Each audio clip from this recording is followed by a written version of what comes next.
আনামের school সকালবেলা, আজকে স্কুলের দিন, আজকে উঠতে বলছি উঠবে না, বলছে আজকে নাকি স্কুল নেই। আর স্কুল ছুটি থাকে যেদিন, সেই দিন আবার তাড়াতাড়ি ওঠে।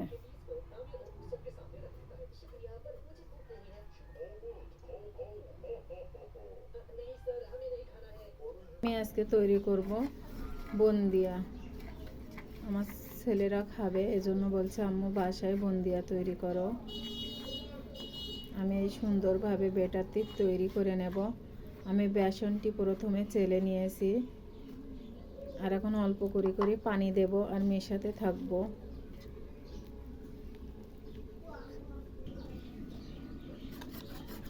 আমি সুন্দরভাবে ব্যাটারটি তৈরি করে নিয়েছি। এটা পারফেক্ট হয়েছে কিনা পানিতে দিলে বোঝা যাবে। এরকম এক টোপ দিলে উপরে যখন ভেসে উঠবে পানিতে,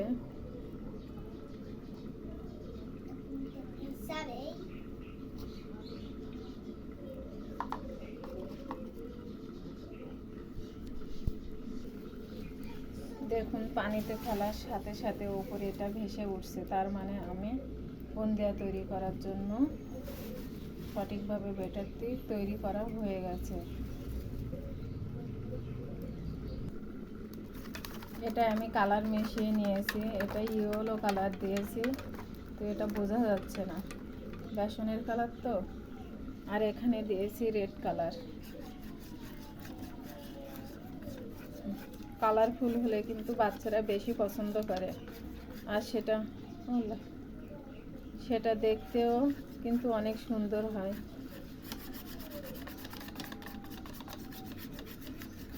আমি মিশিয়ে নিচ্ছি, তারপরে ফিরে আসছি। এখানে আমার দুইটা রেডি।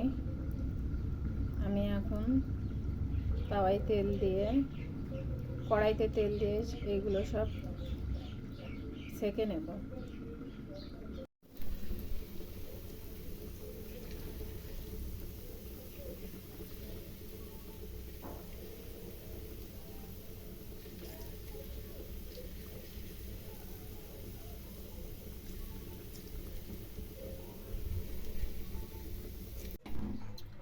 এই যে আমি চিনি শিরাতে ভিজাই দিয়েছি বুন্দিয়াগুলো, পরে ফিরে এসে আপনাদের দেখাচ্ছি। কিছুক্ষণ আমি দমে রেখে দেব এবং নাড়াচাড়া করব।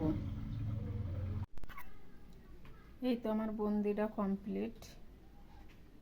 এরকম দেখা যাচ্ছে কেন তো বলতে পারছি না।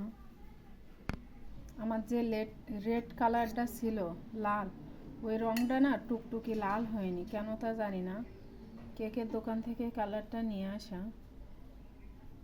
খেতে অনেক মজা হয়েছে। কখনো বানাইনি, আজকে প্রথম চেষ্টা করেছি, তো যেটুকুই হয়েছে আলহামদুলিল্লাহ।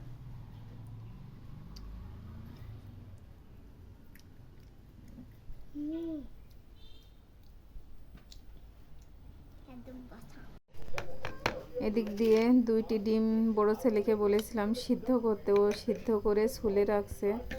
এখন রাতের বেলা মনে হলো যে একটু ডিম ভর্ত করে ভাত খাবো।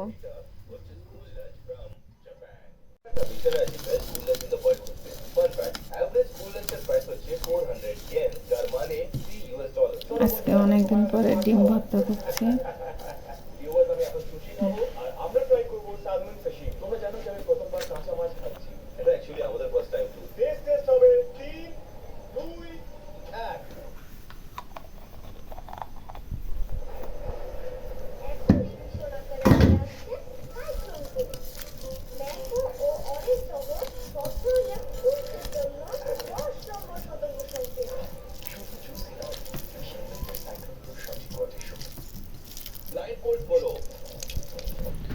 আমরা একটু ঝাল কম খাই, বাচ্চারা খাবে, এজন্য ঝাল কম দিয়েছি। যার যা ঝাল লাগবে ভাজা আছে নিয়ে নেবে। এই তো।